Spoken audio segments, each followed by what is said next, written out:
ZombieTech. Welcome to ZombieTech, a forum for engineers, scientists, and inventors to ponder on the technologies needed to survive the inevitable zombie apocalypse. She's Eddie. He's Whisker. And who do we have this week? In an American accent, we have Thomas Hauer from Austria. Oh, yeah. So, like... Austria. So that's like Thomas... How do they say it there? Thomas Hauer. Hello, yeah. Hi. Hi. Now, do you go by Tom or Thomas or like DJ Awesome? G-Dog. T-Dog. Normally it's Thomas. Okay. In my office we have 3 Thomas, so I'm Thomas number 3. And so they just call you like 3. Hey, 3, come here. Yeah. But you're Thomas number 1 to us. So, okay. Yeah. Okay, all right. Tom 3. Tom 1. I don't know. You're the only Thomas I know. So, okay, anyway. I would have picked pi or something. Thomas Pi? Yeah, instead of like a whole number, I would have picked like a Thomas 3.14. an irrational number. Oh gosh. Yeah. Well, all right. So, Thomas, you are is it information engineering or is it electronic engineering? What kind of student are you at this point? It's a mixture of computer science and electronic science. So I'm doing both. Okay. And how did you get into that? I made the decision at 14, 15 to make a typical Austrian apprenticeship. It's you learn your job 3.5 years. So I became a television and radio engineer. Then I switched to medical and electronics stuff. But then I saw, the interesting stuff I can do. So I need a higher education for that. Mm-hmm. So I made what it's called here Matura to be able to study. Mm-hmm. And then I looked for a university nearby my hometown. And there was one in Linz here, which served information electronics. And that's what I want to do. Okay. So it combines computer science with electronics and a lot of semiconductor physics. So it's very fine. I'm fine with it. So it was a good choice for me. But if the pattern holds, he'll need to change his mind a few more times. Pardon? Don't get it? Well, you've changed your mind 3 times now. So if you change your mind like 3 more times, I think it'll be okay too. It was not that a far change. Information in electronics and that stuff I've learned before is pretty similar. It sounds different when I say I've done some medical engineering or so. It was pretty the same. It was always something with high frequency and electronics. So it was pretty the same. So this actually, okay. So I think a couple weeks ago we talked to, or last week, a few weeks ago we talked to a Canadian engineering student. Yep. You are an Austrian engineering student, and you mentioned a bit of the progress in terms of your interests, what you actually did, and apprenticeships, and so forth. So I kind of wanted to see the differences between the systems, the education systems. So this apprenticeship that you did, you were saying you were 14 to 15 years old, is that correct? Or was that like 15 years ago, or? No, basically here in Austria, the school starts with the age of 6. Yep. Then you have like ground school, basic school, we want to call it, 4 years. Mm-hmm. Then you can choose between 2 school systems. There is one called Hauptschule and one called Gymnasium.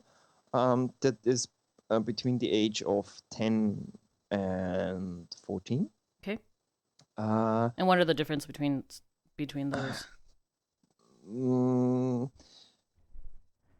the differences between them, the people who do the Hauptschule are more likely to do only an apprenticeship, and the people who do the Gymnasium are more likely to make further schools and then do the Matura and do some studies. Okay. So It sounds that's like it's sort of the equivalent here would be like going to a trade school versus going to like to get a bachelor's degree or something like that.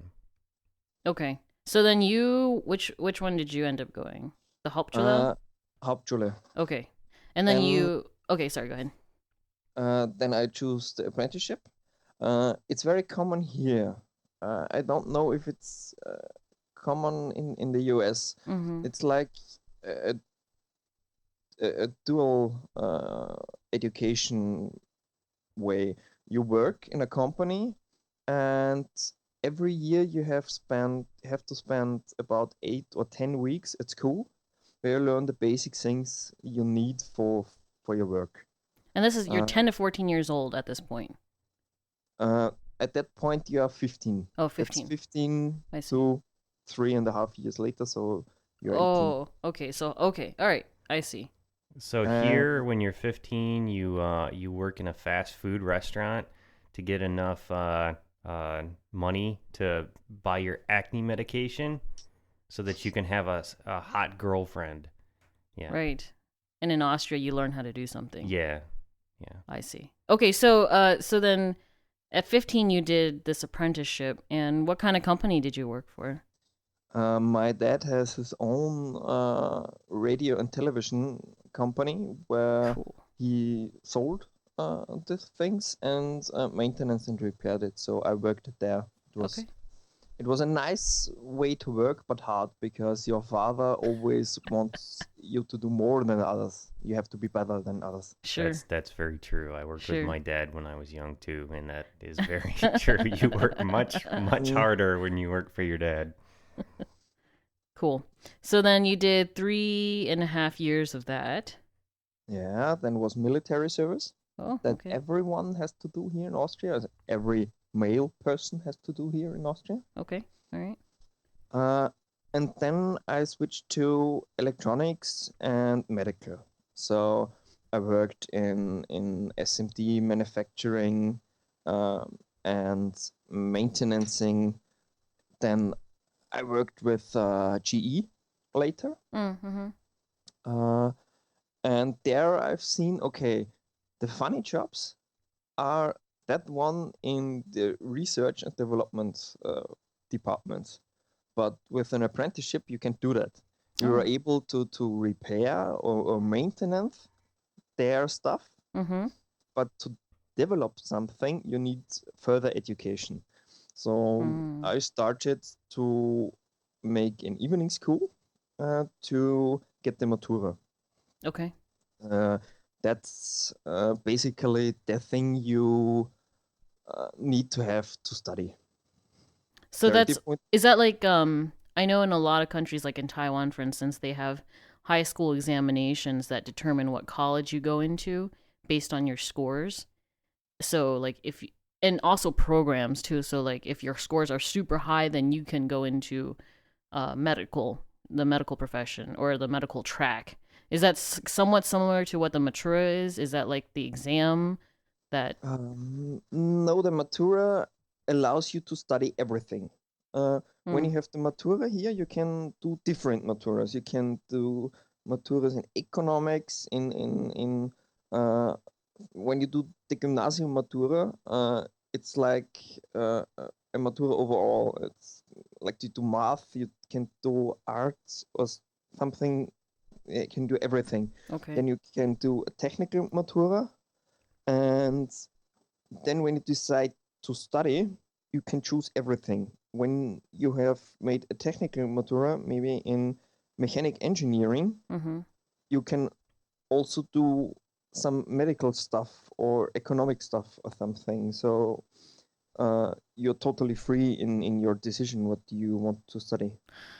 So let's say you want did you end up getting the technical Matura? Mm-hmm. Okay, so then Electronics. electronics. Okay, so is that all classwork or I guess I'm trying to find an equivalent in any certification system I know of from around the world, and this is very different, which I think is super cool. But so like, is it all classwork, or is it like the It's Hauptschule in terms of you have half classwork, half apprenticeship? mainly it's all classwork. So Okay. you have 4 hours a week in electronics, for example, no, it was 5 hours a week in electronics. Mm-hmm. One year of 5 hours a week, Mm-hmm. and there you learn everything you need for Matura. And at the end of this year, you have your final exam, Mm-hmm. and when you pass that, you can study. So, but you have to do 4 exams. All you have to do one in German, you have to do one in English, you have to do one in math, and one in your we call it Fachbereich. It's like it was for me electronics because I did electronics before. Mm-hmm. Mm-hmm. So you guys are not only multilingual, but you have the skills to go further. Um, the the English Matura. When you have the English Matura, you're able to talk in English. You're able to write whole papers in English. So the education here in English is very good when you go for schools. Well, I'll So say. And that's Yeah. very useful if you're going into Yeah. electronics or anything science, math, technology related, because globally the language for that is mostly English from everything that I've seen anyway. Right. it's the language of science. So you have it everywhere. When you look for a data sheet or something, you always it's always in English. Right. So you can't do any engineering job without it. So Yeah. And if it's not English, it's typically German, and it's typically either like Finns or Swedes in German, and it's not from a company; it's from some hackers at some demo scene Mm. writing down the things. I that's my experience anyway. It's like everything's in English until you get into like the hacker culture, and then you get more and more things in German. And that's mostly why I can read a little bit of German, is just from trying to figure out how some old computer works. There's only one dude out there who's written anything down about it, and of course he's some German speaking nerd. the good thing is the Google translation between German and English works very good. So you can copy and paste everything in there and translate it. So a Google lot of Translate. people do it like that here. Well, that works then. So, so you finished your Matura. You passed the exam with flying colors, of course. uh, so then, what happened after that? Um, I had a period of, I guess, 4 months or so where I was searching for the study I want to make. Mm. Here in Upper Austria, where I live, you can choose between one, two, three, 4 universities Mm-hmm. which have technical stuff. Okay. So I made a lot of research and searching for opinions from former students or something. Mm-hmm. And then I ended up at Johannes Kepler University, which provides mechatronics studies. Nice. There I did my first 2 semesters in mechatronics. Then they started information electronics. And I thought, okay, there's no mechanic engineering and a lot of electronics. So I switched immediately. Sure. And yeah, I was studying full time about 4 semesters. Mm-hmm. Then I get again in touch with GE. Okay. And they asked me if I can maintenance, repair, and reprogram a measurement system for them. Mm-hmm. They had a measurement system for classification, improving their ultrasound, Ooh. I say probes. Mm-hmm. And there I spent about 8 or 9 months of repairing the system and rewriting it. It was very complicated because GE is a very international company, so they have offices everywhere. Mm-hmm. And the software was written in C. It was Lab Windows, is something of National Instruments. Mm-hmm. And it was started in 1993. There were 2 or 3 physics. They started this program to write, and it was 2010, I guess, Mm-hmm. when I started to rewrite it. So there was a lot of time in between with people doing some stuff with this code, which was not good for the whole program, because this program had about 15,000 lines of code, I think. It was really huge, and it was C. That was the problem, because with C you cannot do any object-oriented programming. Mm. And they made class files and header files about 50,000 lines of code long. So I have to split it up, rewrite it, and so on. It was really a hard work. Oh my gosh. And I always talked to them and said, please, let me begin it from the scratch. And Right. they always said, no, we have to fix it. And I said, Right. please, let me. And then, no, you have to fix it. And Forget efficiency. Forget about. We'll just and then my contract ends with GE, and I guess 2 months later, I met a colleague at the cinema or somewhere and asked him how he's doing, and he said, "Okay, I am now doing your job." And I said, "Okay, poor guy. I'm not jealous at you at all."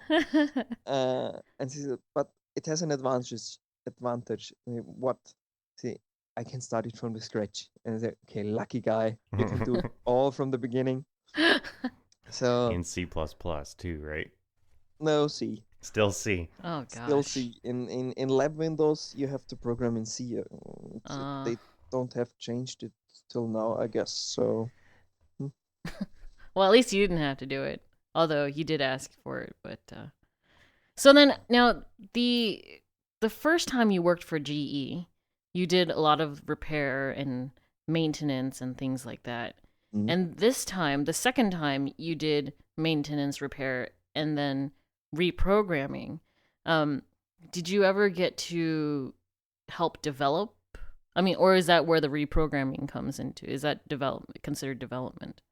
that was development. Okay. My first job in GE was located at systems manufacturing, Mm. and the second one was located at the R&D department there. Mm. It was the acoustic output department. This was an R&D department which was configuring and measuring all the probes Gotcha. and Gotcha. fit it to the standards, to the medical standards. Gotcha. Okay. All right. Okay, so you're done with GE. Your poor friend is stuck doing it all from scratch. So then where did you head next? Um, there was again 2 semesters of only studying, Okay. and then I was asked to help a company with system level programming. They talked about cores and stuff.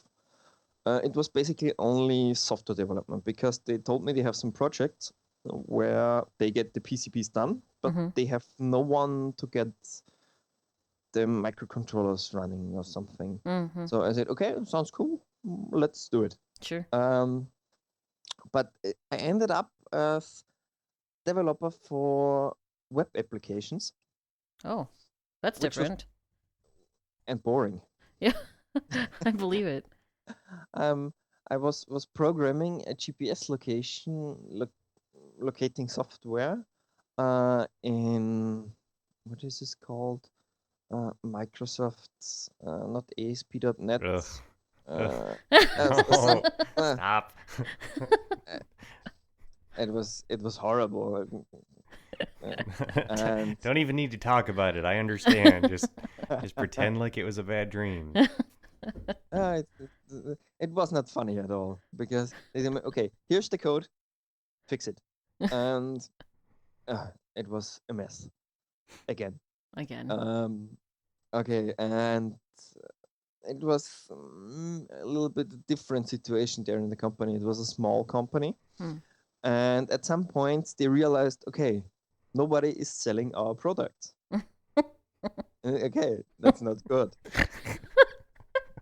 And okay, then they told me what products they have, and okay, I can try it, but I don't see any customers for that. Right. That was It's a strange management strategy, that one. Very, very strange management. Yeah, and at some point I told them, so listen guys, at the moment I'm doing some sales and marketing, but you pay me like a technician. You can get this cheaper. And I told them everything I do now for your company I can do as external worker or consultant or everything, but my main focus is on different things. And that was the point where I started working at Recom again. I had I was volunteering at Recom somewhere in the studies for 8 weeks or so, and that was where I get in touch with Recom again. I was talking to them, and they asked me, "Okay, what are you doing now? Software development, but it's pretty boring." In my leisure time on weekends, I do some microcontroller programming and LED stuff, so power supplies and something. Sure. Linking lights. Something like this. Yeah. And they said, okay, wait a moment. A moment later, I was in a meeting with two guys, my two bosses now. And after a meeting, I got 3 sheets of paper where was everything written down what they want. Yeah. And say, okay, you can do this? I said, it looks like I can do this. So, Yeah. okay, do this for us. And so now I'm at Recom, and I'm pretty happy there because I can do everything I want. I can do electronics engineering. I can do software engineering. Yes, it's pretty that what I want to do later after the studies. No, Pretty interesting. But it's stressful, but it's interesting. Sure. Now, you're in terms of hardware versus software, do you have one preference or the other? I mean, obviously software sucks the soul out of everybody if, that's all you're doing. But are you like 50-50, 60-40? I guess I'm 60-40 to hardware. Okay. It's I like more the analog part of the hardware. It's more interesting for me. The interest in software stops there where application engineering starts. I'm not an application engineer, so I hate when I get some written down use cases or something. Then it's boring. It can do everyone. Sure. Yeah, all the interesting stuff is in getting the interface layer between the hardware and whatever the application is. But when you start getting into that application GUI stuff, end user thing, oh my gosh, does that get boring fast? Yeah, it's really boring. That's not what my interests are. There are a lot of programming guys out there. They like this thing and are good in that. Okay, you can do this, but it's not my interest. So I'm fine with that, doing a lot of hardware and doing analog hardware, of course, because everyone is frightened of analog hardware. Right. Probably a good thing for your job security. There's not so many analog guys out there anymore. Yeah. No, it's sad, I guess. So I agree. I like analog better than digital too. So, 'cause, I mean, it's how I started. So.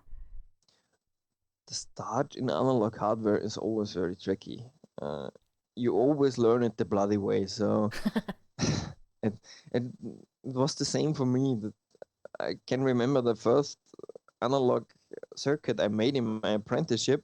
I switched it on and puff, Black it was smoke. gone. It was smoke. Yeah. Magic And smoke. Yeah. yeah, magic blow smoke, and the second, Smells like failure. but it was fun. So and you learn very very fast when you have a hands on the Sure. analog circuits. Sure. Yeah. So then now a lot of your experiences have been on the job. When you're not working, do you still work on electronic projects and such, like just downtime? Most time, yes. Yes, most time. I do a lot of sports. Okay. In summer, usually 6 to 10 hours a week. Okay. In winter, not so much because in Austria here it can get pretty cold outside and it's no fun to do sports outside. Yeah. You guys have But some pretty gnarly mountains, I think. yes, but From this winter it's not allowed for me to do snow sports because I had a leg injury, a knee Oh injury no. in last spring, and I got a surgery in September. Oh And well. they told me, okay, no ski driving, no snow running at all this winter. So this winter is Sad. We got a yeah, sad Thomas. no. I, I had a lot of other things to do, so Gotcha. it's no problem. Gotcha. Well, I've only been snowboarding twice. You probably So- fell on your butt too. A lot. Yeah. Yeah. I mean, I think the first 4 hours was figuring out how to get up onto the snowboard. So, bunny slope it is. So, okay. The other thing that you're like super known for all over freaking, I don't know, Europe? Can I say Europe or is it Austria? Where It's Austria and Germany. Austria and freaking Germany. All right. Thomas is like a freaking famous DJ. Like is it house music that you do? Basically, the most gigs were house music. Were some R&B gigs too, and a lot of techno gigs, but basically it was house music. That is one, amazing. Two, back in the good old days when I was into like techno and house, you knew the folks who were like over there in Europe were like the best at house music. I mean, the best at making it, creating it. Nah. they Whisker were just doesn't agree. copying. No. You guys are just a bunch of No, copycats. The no, real stuff no. comes from Detroit and Chicago. Whatevs. So there. No. I mean, amazing. The stuff that There's some good everybody- stuff out of the UK too. I will give them that. flipping. I mean, it's just so. When I found out that Thomas was a famous, freaking house DJ, I was like, what? You are awesome. Not that you weren't awesome before, but what? So, how did you get into all of that sex, drugs, and rock and roll? Well, sex, drugs, and house, I guess. It basically started after my military service.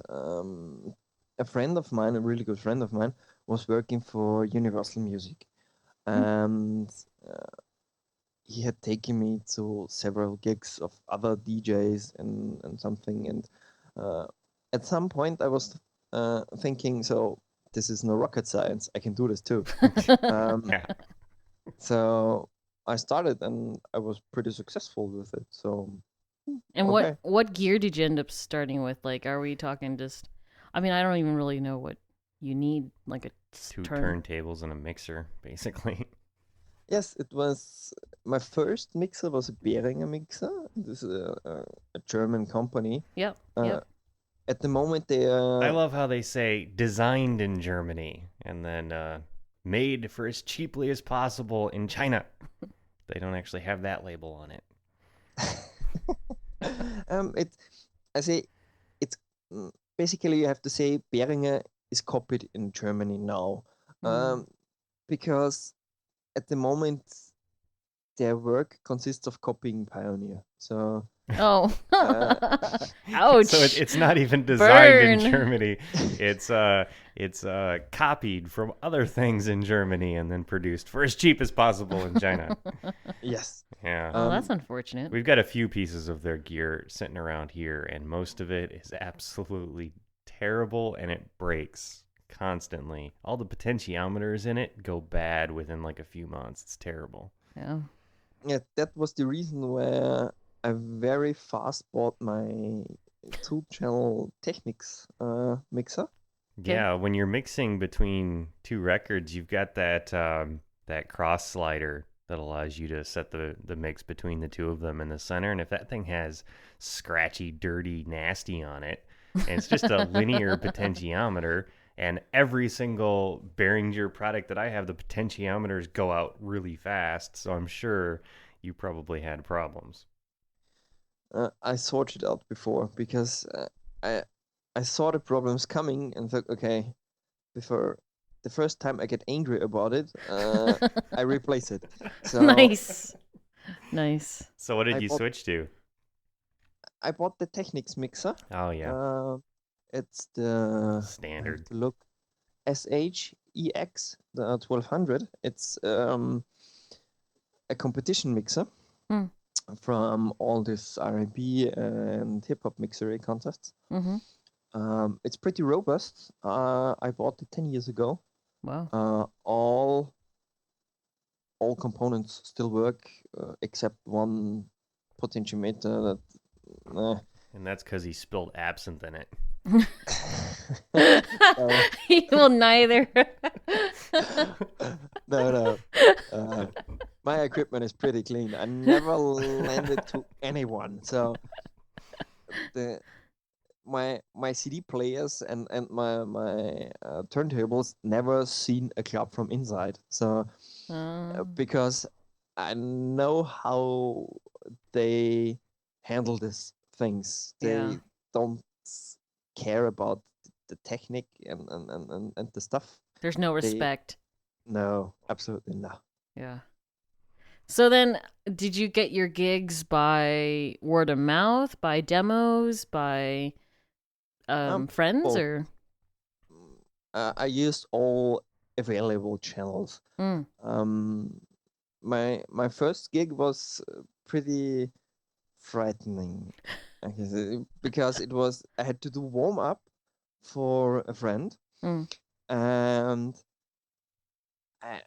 it was more a event on on a field or something where they put a tent on that and okay, Oh. let's start the party.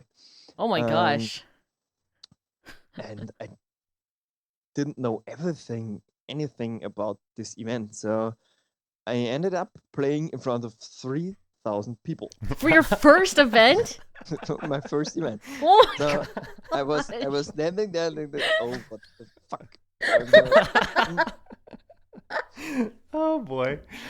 Yeah, that's what around here we call sink or swim. Holy crap. but So what'd that you wasn't- do? I did it very well, Oh. and they were very satisfied with my things I was doing there. Yeah. I mean, okay, this is your friend, right? And they know it was your first time, right? No, Oh, I didn't. you didn't tell. You don't get that job showing up. Yeah, I don't know what I'm doing. Can I play with the turntables? No, they don't let you do that. Yeah, No, he was didn't very good tell at that them. time. No, I didn't So- tell them that's my first gig, so that was the secret of all. Right, right, I was right. pretty good at the turntables at the moment. Nice. I could mix.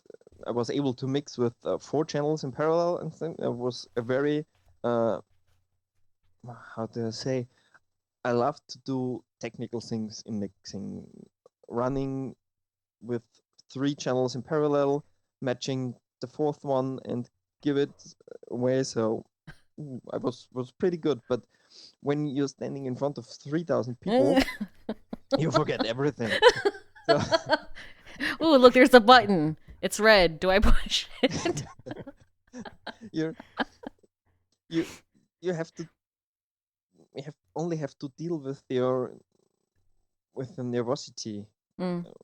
So, but it was cool. At the end, everyone was happy. And you got the The crowd warmed up for your buddy? Yep. That's awesome. Yeah. It's probably because Um, they'd already started in on the partying a little bit. And they, Pre-party. they weren't paying attention to the guy with the turntables. They were just like, music! Yeah! Oh, it was pretty good. I was surprised that it worked so well. Because on every gig I've done, I started with, okay, what can go wrong? And then when nothing goes wrong, I'm happy and I'm positive surprised. When something goes wrong, and so okay, I knew that.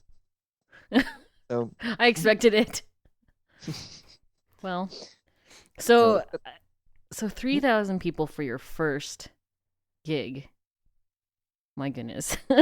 So were most of your gigs in the 3,000 range, or did you step down to the lowly peoples of 10 people, or I don't know. I've never actually been to a rave, but the most gigs were about 400-500 people. But there were some with thousands, 3,000. One was with 5,000. 5,000. They have big Um, parties in Europe. They really do. Gosh. Oh yes, and So and much that are the fun. smaller ones. But I liked I like the smaller more than the big gigs because you're more in touch with your audience. Mm. You can do better interaction with the audience, and your performance at the gig works together with the audience. Mm-hmm. So when you're far away from the audience in your cave up somewhere, Mm-hmm. you don't get the energy from the audience. When you're down at the audience, you get Oh, all I the guess, energy, yeah. and the whole party is get its own dynamic, and yeah, it's incredible. We had the best parties where my turntables were placed on a simple desk, Yeah. and people were dancing in front of my desk. So That's cool. So there's always been this a bit of talk about this, but I'd like to hear it right from somebody who's done quite a bit of it. So basically, what you're saying is that it's your job to drive the party forward, but doing your job is a lot more fun if the party's also driving you forward. yes, a lot of when you have to put your own energy in the crowd that they are moving a little bit. Mm-hmm. It's silly. When you don't get any energy back, it's a horrible job. Sure. I had a lot of gigs where the people were standing around, sipping on their drinks and doing nothing. Oh, that's horrible. You have to Yeah. dance to house. If you don't dance, Yes, what are you doing? That's totally me. I'd actually bring a chair with me and sit down. Whisker would be the worst Yeah, audience. I would just sit there and listen very carefully to what you were doing. worst. Yes. I would be the best because I love dancing. Love it. We're going to have a Toy Makers freaking house party. Woo!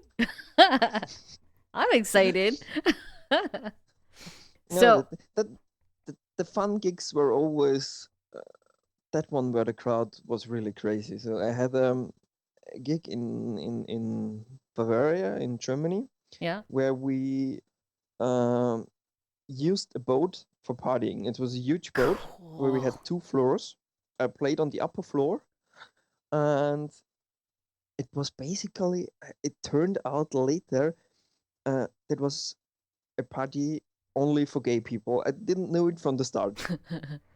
Those guys really know how to party and they love house music. So Yes. yeah, That was one of the best parties. I'm sure. The people were dancing on the chairs, on the tables, on the bar, everywhere. It was amazing. I went from the boat and was totally thrilled after the party. So that's how it should be. You shouldn't go from away from the party and say, okay, thank God it's finished. Right. You should Right. go away as a DJ and think, okay, wow, it was pretty amazing. Next week, I kill it again. So you That's should be awesome. totally motivated after the party. Right. And a lot of people out there may not know this because you don't really hear it talked about too much, but house music comes out of the gay black clubs in Chicago in Yep. the early 90s. Hmm. And basically, it was completely unaccepted outside of that culture until the folks in the UK heard it, and then they went absolutely crazy. Yeah, there is in German this book is called Electroshock. I have to look at it. It's from Laurent Garnier. Mm. It's one of the DJs from the first generation, like Sven Väth or so. He wrote this book, and he have written down the history of the complete electronic music scene, Wow. and it's pretty amazing. There is everything in there, what you want to know and what you need to know, where it starts, where it flows, where Starting at what point, though? at the pretty beginning in Chicago. Okay, so that's like the beginning of the modern electronic music scene then. Yeah. I'm really interested in going way back, like into the 60s with like Delia Derbyshire and that kind of thing. Radiophonic Workshop and, who else? Kraftwerk and all that. Kraftwerk, isn't that pretty? That's like, That's German. German word. yeah. It's like 80s. Mhm. Yeah. 80s house. Well, no, it's not house. It's they were one of the first bands to sort of fuse a lot of electronic equipment with the what do you call it? That crappy music from the 80s. New wave. Mhm. I just like alienated all of our 30-something audience. They're like, "Hey, that music was awesome." No, it wasn't. All right, so I have a question then. All right, so we are ZombieTech, right? And I am going to safely assume that at some of these huge parties, even maybe at some of the small parties, we had some fairly brainless folks Yes. there, right? Yeah.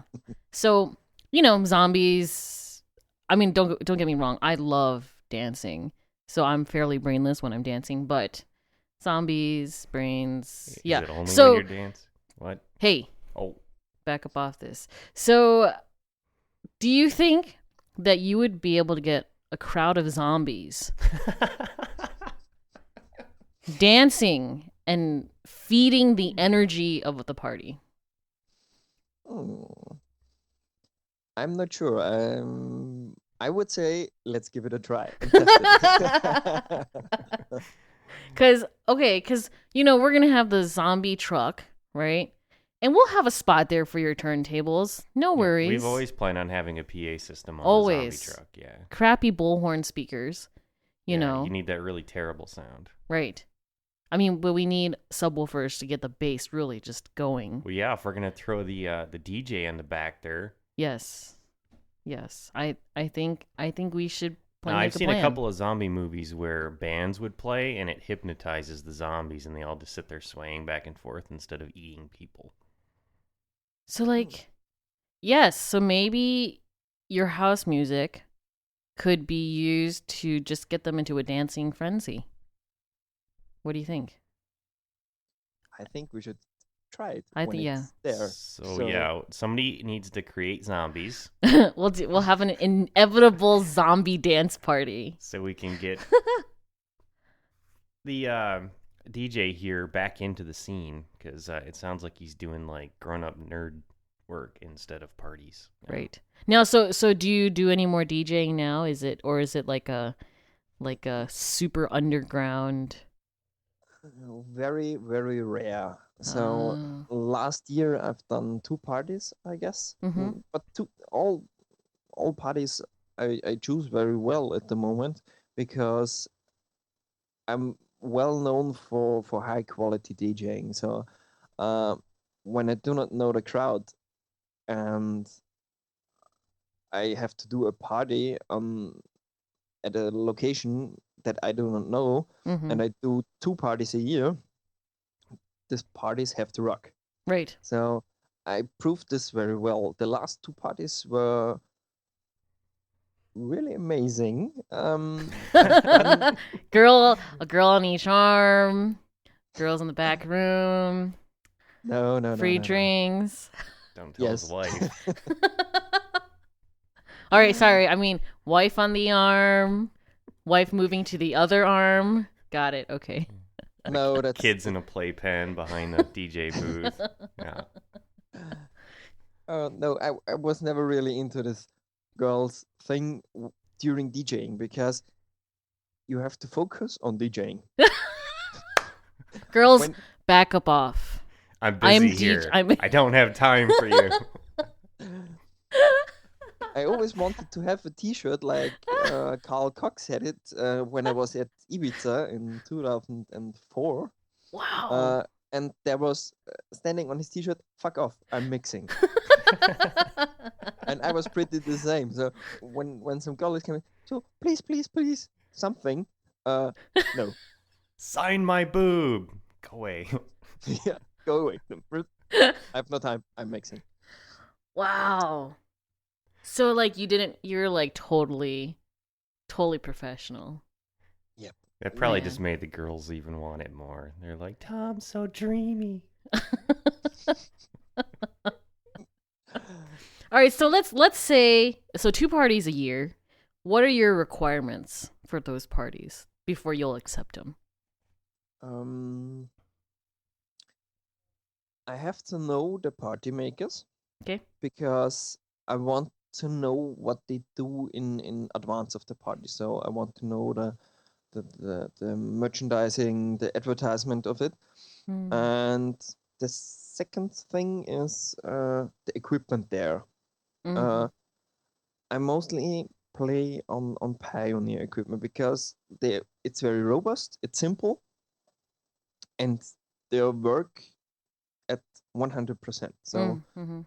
you cannot harm them in any stupid way so that they stop working. So they are really proven very hard.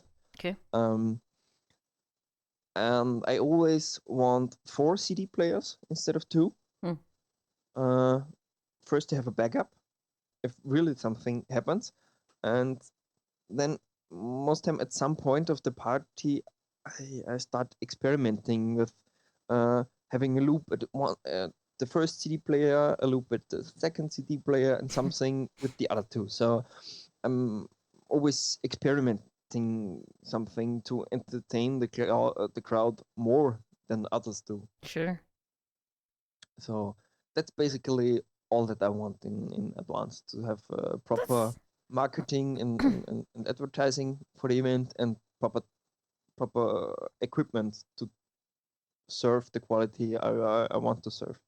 Now, do you you said, obviously the energy of like the smaller crowds like 400, 500 is more palpable than the 6,000, 7,000. Do you prefer that these parties end up at the 500, 600 mark, or does it not matter? It depends on the location. Mm. When I do, 5 years ago, I've done a lot of parties in a city nearby, and there was the problem. All clubs closed at 4. So when you send home your entire crowd, they are pretty angry, and there are a lot of other people released from other clubs that are also pretty angry, and this can end up really bad.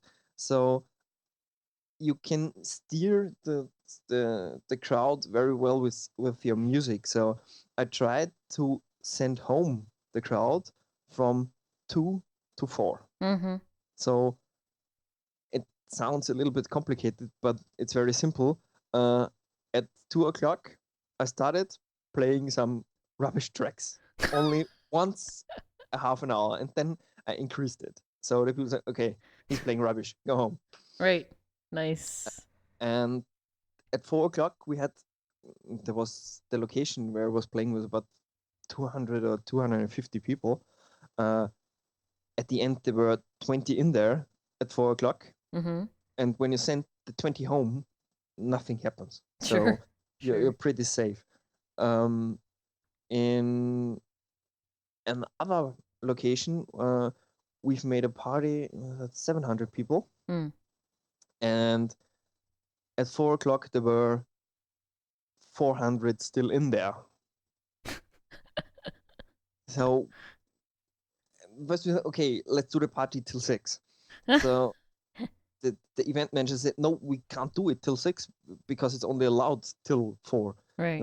Okay, let's try it. Let's shut off the music and see what's going on. Riot. No, they say, okay, last drinks. Okay, then go home, please. And everyone was quiet and Oh, that's peaceful. And we were lucky, and it was good. So You could play Enya or Celine Dion. You know? Celine Dion would kill it all. I know. Yeah. Just put on the chill out tracks until everybody drifts off to sleep. The new age stuff. A friend of mine was DJing 20 years ago, and he had one record, one vinyl. In his case, it was called Die Märchenplatte. It was something like where only were tales recorded on it. No music, only speech. And he was playing from Tuesdays till Fridays. And on Tuesdays at midnight, normal weekday, Yeah. in midnight, the club was full. Wow. And so at some point he discovered, oh, I have my vinyl with tales on it here. So he put it on. Yeah. And the people started listening, sat down on the dance floor, listening to the tale, 5 or 10 minutes long. And then they waited till he put the first dance track again on it. And then the party was whoop, like nothing happened, but they listened to a tale before. That's awesome. Crowd manipulation. You could DJs do are like good at that kind of thing. zombie manipulation. Highly approved. I think like it'll that. work. I think it'll work too. So, as I'm sure you know, I'm sure he's listened to the show before. Yep. At the end of the show, we've got a couple of questions that we like to ask all of the new guests that come on. Yes. So first question, what 3 things would you bring to our zombie apocalypse bunker? Cat 1, cat 2, and my earphones. Cat 1, cat 2, and your earphones. Yep. All right. Like, I mean, like, are we talking actual cats, or are we talking like Yep. cat? Oh, Yeah, my 2 cats. I guess One that'd be is okay. Yes. one is still in the room and is watching me, what I'm doing. Oh, he's pretty good, pretty well behaved. Mm-hmm. Very nice. Okay. All right. So, we can eat them for food. No, but one is really fit. So just in case. Okay, and the book you would bring to the zombie apocalypse bunker. How to cook cats. No. No. One book I've bought years ago. It's the Great Book of Bodybuilding from Arnold Schwarzenegger. Well, wait, did somebody put you up to this in the IRC? No. So he was at the gym right before we recorded, and That's right. he was making jokes about being the Hulk. So I don't know. Doesn't it make it kind of hard to mix when your fingers start to get big and muscly? No. You can't really bend them because of the steroids. No steroid. Can you touch your shoulders with your hands? Yep. Do your arms not go that way anymore? I think that always weirds me out about bodybuilders is, like if they can't touch their shoulders. I mean, that's just why. I'm not that huge, so that's what I do is called more body forming or natural bodybuilding. So I'm 1.7 meters tall and weigh about 75, 76 kilos, so I'm not that big. Um, Compared to Arnold, he's about 1.85 meters tall and weighed about 150 kilos, so he was twice as heavy as me Sure. and not twice as tall as me. So, Right. Well, you'll just have so to have more protein then. So I've got a question for you. I'm sure a lot of people have kind of wondered this over the years, but we have an actual Austrian here. Many of you might know that that's where Arnold comes from originally. Arnold. Yeah, yeah. Yeah. Do you guys still consider him as an Austrian, or have you guys pretty much, you think of him as an American now? we think of him as an Austrian. Hmm. He's still an Austrian guy here.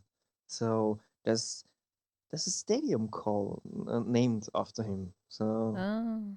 he's very popular here, and he everyone is glad that we have him. So um, for us, Arnold, for us Austrians is a good thing. So we like him. Okay, Okay. so if I find a return to sender stamp, you guys will gladly accept him back. That's horrible. Yes, if he once decides, okay, I want to live in Austria again, so okay, here's a house, live. So, You guys just have one ready to go. Yeah. That's great. Awesome. We were talking about, I brought up eating your cats because a few episodes back we talked to Tara Smith, and she had a great article that she posted that I wanted to sort of share with everybody. Evidently, they've been doing some research in China lately because, not because they make crappy audio equipment there, but because evidently, eating cats and dogs there is basically normal. No, it's not. Depends on where you are It's in the not, country. Whisker. Pshaw. That is a blatant stereotype It's from not a like. stereotype. No, it's not. Anyway, Whisker doesn't know. he He has no idea. A- All right. A lot You're of going to incense some of our listeners. Go ahead. a lot of people there are getting rabies That's super funny and dying from rabies because because they're eating cats and dogs. yeah. That's horrid. So like people are turning into rabid zombies because they're eating their pets. So That's awkward. maybe eating Tom's cats isn't the best plan. Well, I don't think Tom's cats have rabies. And he's not gonna let us. And he's built and he's strong and he's the Hulk now. So Thomas the Hulk Hauer. I think that worked. all right. So were there any links, Twitter, websites, or anything that you wanted to let people know about? I know you're pretty chill with your projects. You don't really do too much publicity on them. I think the main focus should go on my Twitter profile because there's where I communicate most. And when I publish a new blog about something, I put my web link there, and so the people get noticed about, oh, he's done anything twice a year or so. Sure. And your Twitter is at twitter.com, Thomas Hauer, _AT. Got it. And we'll, of course, put a link to that in the show notes. Yes. So thank you for joining us today. We really appreciate it.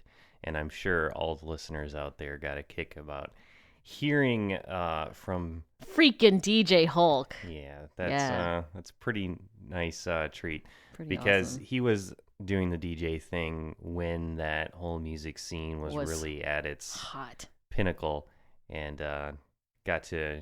It's really cool that you got to participate in that. It really is. Yeah. And thank you for sharing your experiences with us. Yeah, thanks for having me. And as an Austrian, I have to say that I'll be back. All right, guys. He'll be back. And that's it for us for this week. You guys can find this show every Thursday when we've got guests. If you guys have any guests that you'd like us to interview, just give us the contact information and we'll try to get them on for you. Yep. At ZombieTech.tv, there's an RSS feed there too if you want to have it automatically downloaded to your phone, your iTunes, whatever. All right, that's it. We'll see you guys next time. Until then. Bye. Bye. Bye.